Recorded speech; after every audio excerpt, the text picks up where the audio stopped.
Fala, meu povo, sejam bem-vindos ao Biblicamente Podcast, o nosso canal de pensamento bíblico simplificado. Esse episódio é uma continuação, então sim, existe uma parte anterior. Se tu ainda não assistiu, volta lá e confere todo o conteúdo desde o início, para que tu não perca nenhuma parte daquilo que está sendo proposto e daquilo que está sendo exposto na Escritura. Dica rápida antes de começar o vídeo. Confere a tua inscrição, confere se o sininho da notificação está ativo e não deixa de curtir, compartilhar e também de deixar o teu comentário.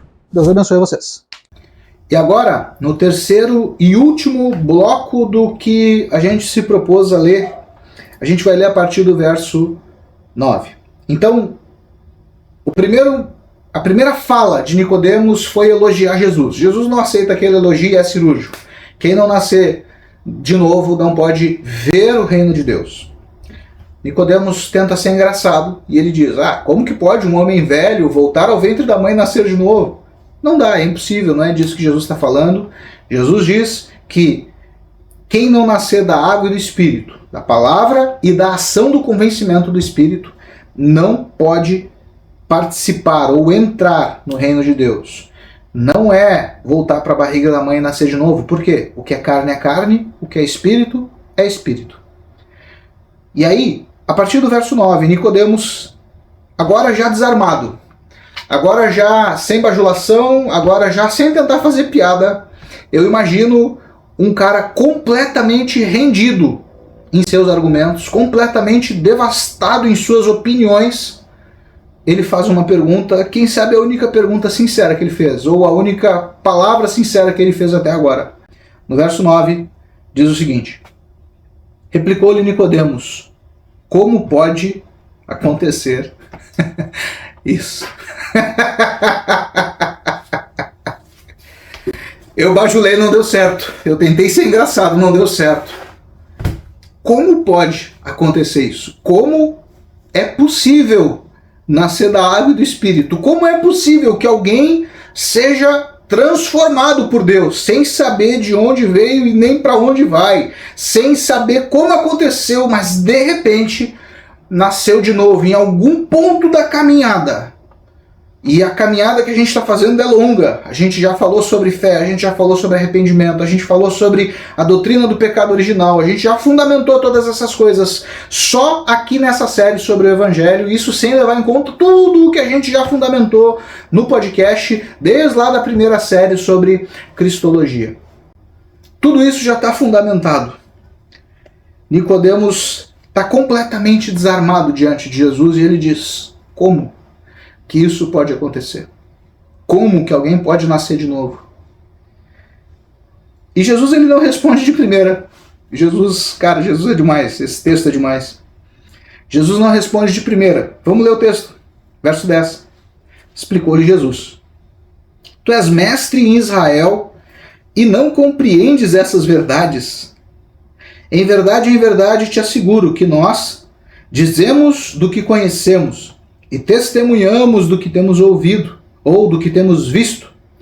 Contudo, não acolheis o nosso testemunho. Se falando de assuntos da terra não me credes, como crereis se vos falar dos assuntos celestiais? Pois ninguém jamais subiu ao céu, a não ser aquele que veio do céu, o Filho do Homem que está no céu. Esse texto que a gente acabou de ler, o verso 13, muito provavelmente Jesus está citando um texto do Antigo Testamento. Lembra que eu falei anteriormente? Jesus ele não trata com Nicodemos sobre coisas que Nicodemos não tinha domínio ou não conhecia. Pelo contrário, o texto diz aqui: tu és mestre em Israel e não compreendes essas coisas. Então Jesus está olhando para aquele homem que chegou todo bajulador e levou uma paulada, que tentou ser engraçado ou tentou ser irônico, levou outra paulada. Agora Jesus olha para esse homem que está completamente desarmado, que está perguntando: Senhor, como isso pode acontecer? A primeira coisa que Jesus diz é: tu sabe de toda a lei e tu não entendeu o que eu estou falando? Tu não entendeu o que Isaías disse, tu não entendeu o que Ezequiel disse, tu não entendeu o que os profetas disseram sobre o derramar do Espírito, sobre o lavar regenerador das águas. Tu não entendeu essas coisas? E aí ele chama a responsabilidade para si e para o seu grupo de discípulos. Nós falamos de coisas que conhecemos. Conhecemos a lei, conhecemos a Deus, conhecemos a obra de Deus, sabemos o que estamos fazendo, nós estamos falando do que temos visto, no dia a dia nós estamos vendo pessoas nascendo de novo, estamos vendo pessoas sendo restauradas, tendo a obra de Deus feita na vida delas. Nós estamos vendo essas coisas. Mas se eu falo das coisas da terra, das coisas simples, tu não entende, como tu vai entender quando eu falar das coisas celestiais? E aí parece que Jesus puxa o gatilho da Torá. E Jesus relembra a Nicodemos um texto. Vamos ler esse texto lá. Provérbios, capítulo 30, verso 4. Provérbios, capítulo 30, verso 4. Diz assim: quem subiu ao céu e de lá retornou? Quem reúne o poder dos ventos em uma das mãos? Quem represa as águas do mar numa túnica? Quem determinou todos os limites da terra? Qual é o seu nome? Qual é o nome do seu filho? Respondei-me, se é que o sabes. Jesus ele traz esse texto para que fique claro para Nicodemos que esse filho que o escritor está perguntando quem é a própria pessoa que está respondendo para Nicodemos as suas questões. Jesus cita esse texto para que Nicodemos perceba que o que está escrito na lei é o que está acontecendo agora. Por isso Jesus vai dizer: ninguém subiu ao céu. Provérbios diz isso. Quem subiu ao céu? Aqui Jesus está dizendo: ninguém subiu ao céu. É a conexão. Jesus está olhando para o Velho Testamento para que aquele homem que só tinha o Velho Testamento possa compreender as verdades e grandezas espirituais que Jesus está falando. Jesus está dizendo: Nicodemos, eu não estou falando nada novo, eu não estou trazendo nada diferente, é só o que está escrito. Eu sou esse filho. Eu sou esse filho. O Filho de Deus, o Cordeiro de Deus, que tira o pecado do mundo. E agora sim, no verso 14, Jesus vai responder, de fato, a pergunta que Nicodemos fez. No verso 9, já sem defesa nenhuma, Nicodemos pergunta: como pode isso acontecer? No verso 14, Jesus responde: assim como Moisés levantou as serpentes no deserto, desse mesmo modo é necessário que o Filho do Homem seja levantado, para que todo aquele que nele crê não pereça, mas tenha a vida eterna. Jesus está fazendo referência a mais um texto do Velho Testamento. Esse a gente não vai ler, mas se tu quiser consultar Números capítulo 21, a partir do verso 3 ou 4, se eu não me engano. Esse texto, lá de Números, conta uma história de que em um determinado ponto da caminhada do povo de Israel pelo deserto, mais uma vez o povo começa a reclamar de Deus. Começa a reclamar, dizendo: Deus nos tirou do Egito para nos fazer morrer nesse deserto, Deus nos tirou do Egito para morrer de fome, a gente não aguenta mais o que a gente está comendo, a gente só come maná e codorniz, a gente está até a tampa dessas coisas, a gente não aguenta mais isso, a gente preferia ter ficado no Egito. E o texto diz que Deus, então o próprio Deus, ouve essas coisas e ele envia serpentes. Começam a surgir no meio do deserto serpentes abrasadoras. E muitas pessoas morreram nesse episódio, muitas pessoas morreram nesse evento. Muitas pessoas morreram. E quando o povo chega para Moisés e diz que isso está acontecendo, Moisés consulta a Deus e Deus determina que Moisés faça uma serpente de bronze.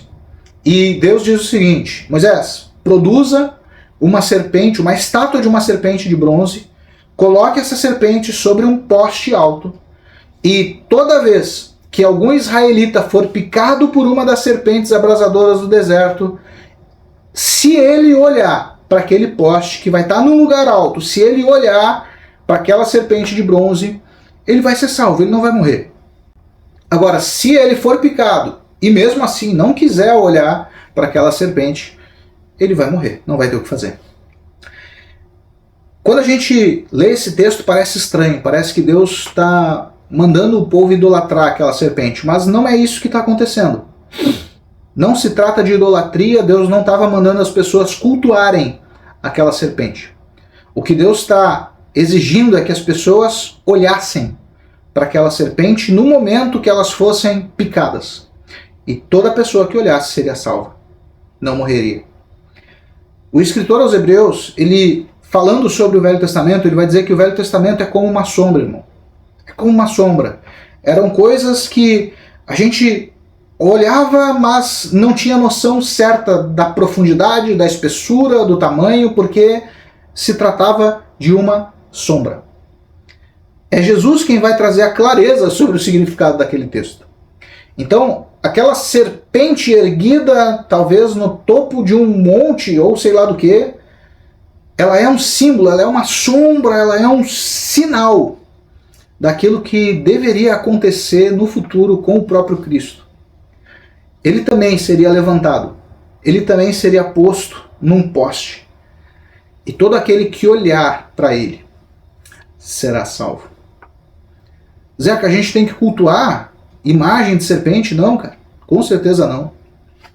Aquilo é só uma sombra, aquilo foi só um episódio que Deus usa para deixar uma dica. Para quem é do mundo do cinema, do mundo nerd, quem gosta dessas coisas, é só um easter egg de Deus. É só um detalhe escondido que vai ser revelado no Novo Testamento. E a revelação é essa.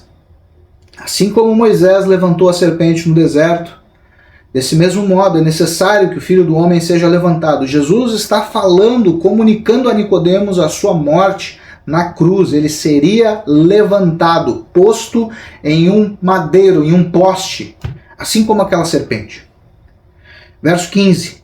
Para que todo aquele que nele crê não pereça, mas tenha a vida eterna.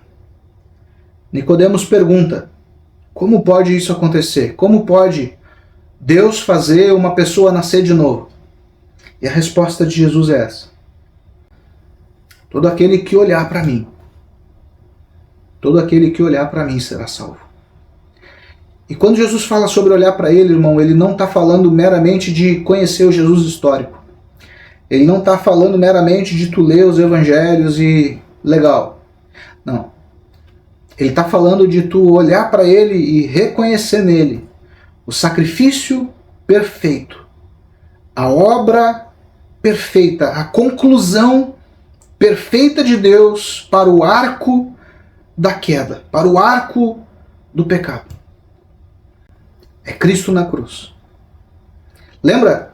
Nós lemos Romanos capítulo 10, e lá diz que se com o coração nós crermos, se com os lábios nós confessarmos que Jesus é Senhor, com o coração nós crermos que Deus o ressuscitou dos mortos, nós seremos salvos. Para que essas coisas aconteçam, primeiro Jesus teve que morrer na cruz. Primeiro ele teve que pagar pelo teu e pelo meu pecado. Ele pagou pela nossa dívida. Ele é o sangue derramado pelo pecado de Adão. E todo aquele que foi picado, agora não mais por serpentes abrasadoras do deserto, mas agora picados pelo pecado, pela maldição do pecado. Todos nós agora podemos olhar para Cristo e reconhecer que Ele é o único meio de salvação. Ele é o único caminho, a única verdade, a única vida. Todo aquele que olhar para Ele será salvo. E quem sabe, é nesse momento que tu nasce de novo. Quem sabe, é nesse momento que tu tá como Nicodemos, já com as defesas vencidas, baixas. Quem sabe é nesse momento que tu olha para a cruz e percebe que a morte de Jesus foi para te salvar. Quem sabe é nesse momento que ocorre o novo nascimento da água, ou seja, da palavra de Deus e do Espírito, da obra de convencimento do Espírito Santo. Querido, eu sei, talvez esse episódio ou esses episódios tenham um tom um pouco diferente do que eu estou acostumado a produzir para vocês. Mas eu preciso te dizer, essa é a mensagem do Evangelho. Não é só conhecimento técnico teórico, não é só conhecimento teológico. É fé, é certeza absoluta do que se espera em Deus e é prova, é experimentar realidades novas, realidades que a gente não pode ver. E essa conversa de Jesus é uma das mais importantes da Bíblia. Por isso eu disse que essa nossa conversa de hoje talvez seja a mais importante, talvez seja o vídeo mais importante que eu já produzi. Então sim, se tu ainda tem alguma dúvida, é necessário nascer de novo. Mas isso cara, não é tu que decide quando isso vai acontecer. Tu pode trabalhar para que isso aconteça. Tu pode buscar ser lavado pela palavra de Deus. Tu pode ler, buscar, ler, estudar, ler e ler mais ainda, para que a palavra possa te lavar. E tu pode e tu deve te arrepender, e tu pode e deve ter fé, e tu pode e deve pedir que o Senhor te purifique, que o Senhor te convença, que o Espírito Santo faça entrar no teu coração de verdade as verdades que a Bíblia traz. Mas é a obra de Deus. E tu pode e deve olhar para o Senhor na cruz e perceber que Ele morreu para pagar a tua dívida. Essa é a mensagem do Evangelho. Isso é o Evangelho. Eu não sei se a gente vai continuar com essa série ou não. Eu não sei se tem mais alguma coisa que precisa ser dito sobre esse assunto. Mas eu estou muito feliz, muito satisfeito com tudo o que a gente tratou até aqui. E eu quero te dizer, querido, é necessário nascer de novo. E vale a pena. É necessário e vale a pena. Não há experiência melhor do que viver uma vida para a glória de Deus. Não há experiência melhor. E se tu tá até aqui comigo, se tu tá acompanhando essa jornada desde o início, eu oro, sinceramente eu oro, para que, quem sabe hoje, você possa olhar para o Senhor, como os israelitas que olhavam para aquela serpente de bronze e não morriam. Quem sabe eu oro para que hoje tu possa olhar para Jesus de uma forma diferente e enxergá-lo não só como um personagem histórico, não só como um mártir de uma religião, mas enxergá-lo como o teu Senhor, enxergá-lo como aquele que morreu para pagar a tua dívida, enxergá-lo como aquele que abriu o caminho da salvação para ti, e não só para ti, mas para todos aqueles que creem. Se tu chegou até aqui, se tu me acompanhou até aqui, eu agradeço. Cara, do fundo do coração, eu agradeço a tua companhia. Eu te peço, mais uma vez, te inscreve no canal se tu é novo por aqui. Se tu não é novo, mas já está antigo, confere a tua inscrição, confere o sininho da notificação, vê se está tudo certo, para que a cada semana tu seja notificado. Não deixa de seguir a gente nas redes sociais, vão passar aqui em cima, Instagram, Facebook, TikTok, todos com a mesma escrita, @biblicamente.pdc. Curte, comenta, compartilha. Deus abençoe vocês. Espero vocês semana que vem no próximo episódio, se Deus quiser. Valeu.